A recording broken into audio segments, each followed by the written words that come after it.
Hello everyone, dear students. आज की इस वीडियो में हम देखेंगे रदरफोर्ड्स एटॉमिक मॉडल के बारे में, यानी रदरफोर्ड का परमाणु मॉडल क्या था उसके बारे में हम जानेंगे।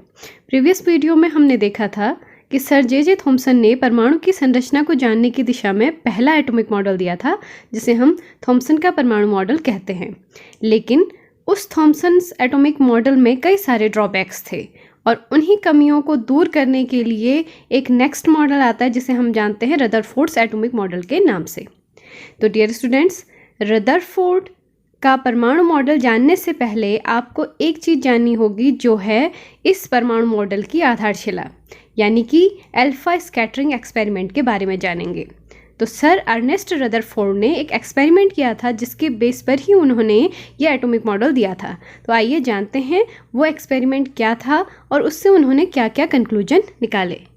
तो British physicist sir Ernest Rutherford ने जो एक्सपेरिमेंट किया था अल्फा पार्टिकल स्कैटरिंग एक्सपेरिमेंट, उसका एक्सपेरिमेंटल सेटअप आपको सामने स्क्रीन पर दिखाई दे रहा है।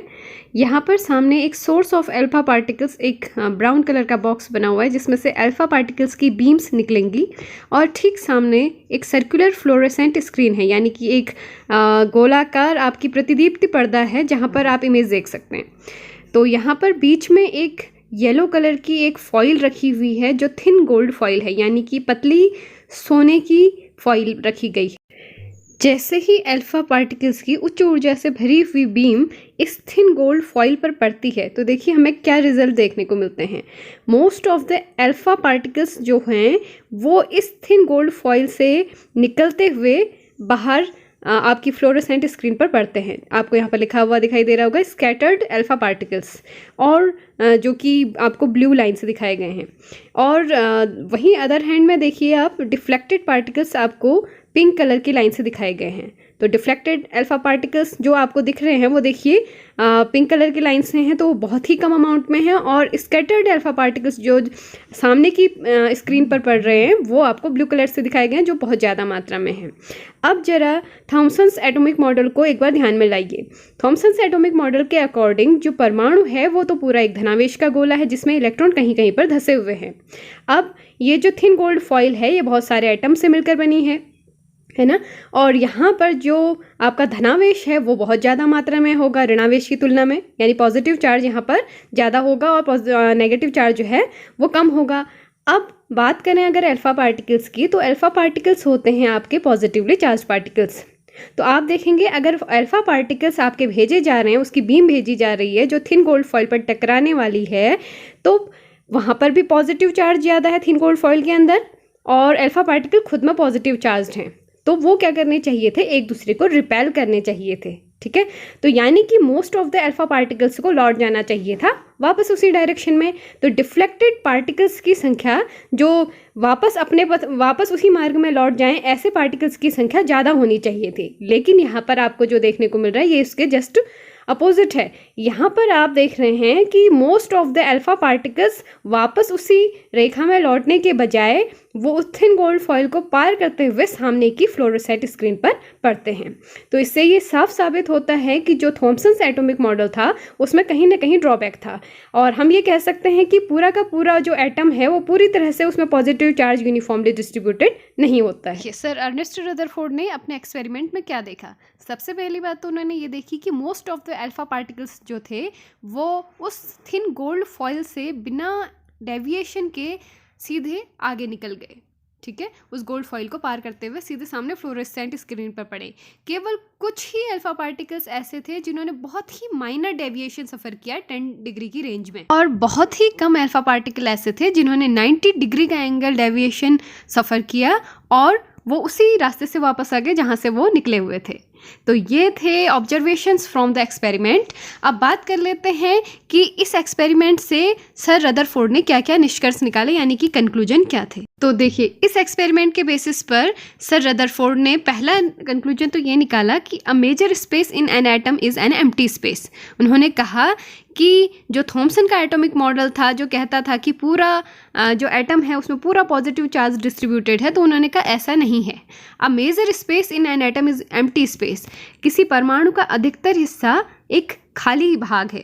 The alpha particles which went underrated have passed through that space, जो अधिकतर अल्फा पार्टिकल उस थिन गोल्ड फॉइल को पार करके आगे फ्लोरोसेंट स्किन पर गए थे, वो इसी खाली भाग में से होकर गुजरे थे। अगर नेक्स्ट कंक्लूजन्स की बात करें तो इस एक्सपेरिमेंट से ये कंक्लूजन निकला था कि चूंकि थोड़े से अल्फा पार्टिकल्स उस थिन गोल्ड फॉइल से टकराकर वापस लौटे थे, तो ये केवल तभी पॉसिबल है जबकि उस एटम के अंदर पॉजिटिवली चार्ज्ड पार्टिकल्स कहीं एक छोटी सी जगह पर रहते हों, क्योंकि अल्फा पार्टिकल्स खुद में पॉजिटिवली चार्ज्ड हैं और एटम के अंदर का जो पॉजिटिव पार्टिकल वाला स्पेस है वो उसे रिपेल करने में मदद करेगा, जिसकी वजह से वो पार्टिकल वापस लौटेंगे। तो थॉमसन के एटॉमिक मॉडल के विपरीत रदरफोर्ड ने जो अपने एक्सपेरिमेंट में देखा, वहाँ पर से हमें ये पता चला कि जो पॉजिटिव चार्ज है वो पूरे एटम में डिस्ट्रीब्यूटेड ना होकर एक छोटी सी जगह पर कंसंट्रेटेड होना चाहिए, और इसी छोटे से पॉजिटिव कंसंट्रेटेड जगह की वजह से ही वो थोड़े से अल्फा पार्टिकल्स डिफ्लेक्ट होके वापस लौटे थे। सर अर्नेस्ट रदरफोर्ड के इस एक्सपेरिमेंट की वजह से न्यूक्लियस यानी नाभिक की खोज हुई।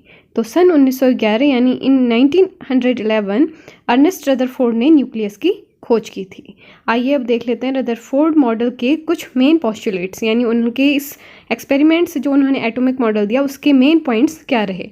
परमाणु की संरचना को जानने के लिए जो रदरफोर्ड ने परमाणु मॉडल दिया था, उसका पहला मुख्य बिंदु ये था कि उन्होंने कहा कि किसी परमाणु में छोटे छोटे धनावेशित कण होते हैं जो कि परमाणु के केंद्र में अवस्थित होते हैं, और परमाणु के इस केंद्र को नाम दिया जाता है नाभिक यानी कि न्यूक्लियस। साथ ही अर्नेस्ट रदरफोर्ड के परमाणु मॉडल के अकॉर्डिंग जो परमाणु का लगभग समस्त द्रव्यमान होता है, जो टोटल एटॉमिक मास होता है एटम का, वो लगभग कंटेन्ड होता है इनसाइड द न्यूक्लियस। ठीक है, और नेक्स्ट पॉइंट इस मॉडल के अकॉर्डिंग है कि जो ऋणावेशित कण यानी कि नेगेटिवली चार्ज पार्टिकल्स होते हैं यानी इलेक्ट्रॉन, वो परमाणु में नाभिक के चारों ओर वृत्ताकार कक्षा में घूमते रहते हैं, यानी कि इलेक्ट्रॉन्स न्यूक्लियस के अराउंड अपनी सर्कुलर ऑर्बिट्स में न्यूक्लियस के चारों ओर रिवॉल्व करते रहते हैं। नेक्स्ट पॉइंट देखते हैं इसका। जो परमाणु होता है उसके नाभिक का आकार लगभग कुछ फर्मी मीटर की कोटि का होता है, यानी कि अगर देखा जाए तो जो आपका न्यूक्लियस है उसका साइज 1 से 10 फर्मी से कहते हैं, आपको ये जानना जरूरी है। एक फर्मी बराबर होता है 10⁻⁻15 मीटर के इक्विवेलेंट। और एटम का साइज लगभग यानी कि एटम की जो रेडियस होती है वो लगभग कुछ एंगस्ट्रम की कोटि की होती है। एक एंगस्ट्रम आपको पता होगा, 1 एंगस्ट्रम इक्वल्स होता है 10⁻⁻10 मीटर। तो जो एटम होता है उसकी रेडियस 0.3 से 3 एंगस्ट्रम तक की रेंज की होती है, और जो न्यूक्लियस होता है वो लगभग 1 से 10 फर्मी की रेंज में होता है उसका रेडियस। नेक्स्ट पॉइंट देखें तो इस मॉडल के अकॉर्डिंग चूंकि इलेक्ट्रॉन तो ऋणावेशित हैं और नाभिक धनात्मक आवेशित कणों का एक घनीभूत द्रव्यमान है यानी कंडेंस्ड एक मास है, तो दोनों प्रकार के आवेश एक दूसरे को प्रबल स्थिर वैद्युत आकर्षण बल यानी कि strong electrostatic force of attraction से बांधे हुए रहते हैं। तो ये थे रदरफोर्ड के एटॉमिक मॉडल के कुछ मेन पोस्टुलेट्स। इस मॉडल ने रदरफोर्ड के अल्फा स्कैटरिंग एक्सपेरिमेंट की अच्छे से व्याख्या की थी और साइंटिस्ट ने इसे एक्सेप्ट भी किया था, लेकिन इसमें भी कुछ कमियां थी। आइए देखते हैं इसके ड्रॉबैक्स क्या क्या थे। रदरफोर्ड के एटॉमिक मॉडल के ड्रॉबैक्स इस तरह से हैं। पहले ड्रॉबैक की अगर बात करें तो रदरफोर्ड ने यह कहा था कि इलेक्ट्रॉन नाभिक के चारों ओर अपनी कक्षा में तीव्र गति से चक्कर लगाते हैं, यानी कि इलेक्ट्रॉन्स न्यूक्लियस के चारों ओर अपनी ऑर्बिट में रिवॉल्व करते हैं। एक साइंटिस्ट आए मैक्सवेल, जिन्होंने ये कहा था कि एक एक्सीलरेटेड चार्ज पार्टिकल हमेशा इलेक्ट्रोमैग्नेटिक वेव्स को एमिट करता है। आप सभी ने फर्स्ट सेमेस्टर में सर्कुलर मोशन के बारे में पढ़ा होगा। आपने पढ़ा होगा कि कोई भी पार्टिकल अगर सर्कुलर पाथ में मूव करता है तो उसकी स्पीड तो यूनिफॉर्म रहती है, यानी कि उसकी चाल तो एक समान रहती है, लेकिन उसकी जो गति है वो उसका जो डायरेक्शन है वो हर पॉइंट पर चेंज होता रहता है, यानी कि वो जो सर्कुलर मोशन है वो एक तरह का एक्सेलरेटेड मोशन होता है, यानी कि वृत्तीय गति एक त्वरित गति होती है। तो मैक्सवेल ने यह कहा था कि एक त्वरित आवेशित कण वैद्युत चुंबकीय विकिरणों को उत्सर्जित करता है। अब देखिए, जो इलेक्ट्रॉन है वो नाभिक के चारों ओर वृत्ताकार कक्षा में घूम रहा है। अब इलेक्ट्रॉन वृत्तीय पथ पर घूम रहा है, इसलिए उसकी गति एक त्वरित गति यानी कि एक्सिलरेटेड मोशन होगा। और मैक्सवेल के अकॉर्डिंग एक्सिलरेटेड चार्ज पार्टिकल चूंकि इलेक्ट्रोमैग्नेटिक वेव्स को रेडिएट करता है, इसलिए इलेक्ट्रॉन्स को भी इलेक्ट्रोमैग्नेटिक वेव्स को रेडिएट करता रहना चाहिए और इस तरह से उसे लगातार उसकी एनर्जी लूज होती जानी चाहिए। अगर ऐसा हुआ तो इलेक्ट्रॉन अपनी एनर्जी खोता रहेगा और अंततः वह नाभिक में गिर जाएगा यानी न्यूक्लियस में गिर जाएगा और एटम कोलैप्स हो जाएगा यानी एटम का कोई अस्तित्व नहीं रहेगा, जबकि हम जानते हैं कि ऐसा पॉसिबल नहीं है। तो जो रदरफोर्ड का एटॉमिक मॉडल था वो एटम की स्टेबिलिटी को एक्सप्लेन करने में अनसक्सेसफुल रहा। इसके बाद इसका दूसरा नेक्स्ट ड्रॉबैक देखते हैं कि इसके द्वारा और क्या एक्सप्लेन नहीं किया जा सकता था। एक्चुअली रदरफोर्ड का जो एटॉमिक मॉडल था उसके द्वारा जो हाइड्रोजन स्पेक्ट्रम था उसकी व्याख्या करने में भी ये मॉडल असफल रहा था। और इसके अलावा ये रदरफोर्ड का एटॉमिक मॉडल नाभिक के बाहर घूमने वाले इन इलेक्ट्रॉनों की व्यवस्था के बारे में भी कुछ खास नहीं कह पाया, यानी कि इलेक्ट्रॉन अपनी ऑर्बिट में किस तरह से अरेंज्ड रहेंगे ये रदरफोर्ड एक्सप्लेन नहीं कर पाए। हालांकि कई मामलों में ये रदरफोर्ड का मॉडल काफ़ी सक्सेसफुल रहा, लेकिन इसके कई ड्रॉबैक्स की वजह से एक नए मॉडल की आवश्यकता पड़ी जिसको हम जानते हैं बोर्स एटॉमिक मॉडल के नाम से। तो नेक्स्ट वीडियो में हम बात करेंगे बोर के एटॉमिक मॉडल के बारे में। आशा है आपको ये वीडियो पसंद आया होगा। अगर ये वीडियो आपको पसंद आया हो तो इसे लाइक ज़रूर करें, अपने फ्रेंड्स के साथ शेयर ज़रूर करें और इसे सब्सक्राइब ज़रूर कर दीजिएगा। Thanks for watching. पढ़ते रहिए।